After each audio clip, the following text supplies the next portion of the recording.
Je vous parlais du caractère inoffensif des femmes, d'une certaine manière, dans leur méchanceté et leur cruauté.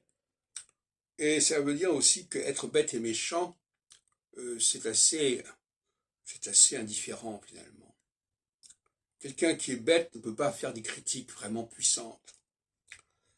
Moi, il faut distinguer pour moi entre les attaques personnelles et les attaques qui traitent des savoirs, qui visent des savoirs. Quand par exemple Copernic ou Galilée font des attaques, c'est autre chose que lorsqu'une dame s'en prend à son mari et lui reproche ses agissements.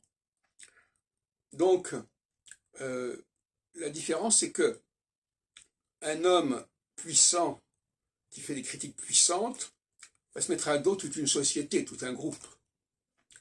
Alors qu'une femme qui fait des attaques contre telle ou telle personne, elle se mettra à dos une personne donnée, mais ça sera beaucoup plus limité.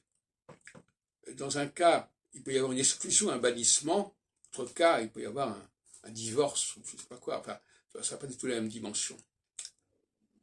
Donc, les attaques masculines sont beaucoup plus incisives sur le plan des fondements généraux d'une société, les fondements d'un savoir, et les attaques féminines visent finalement des questions personnelles, privées, dont la portée est beaucoup plus secondaire.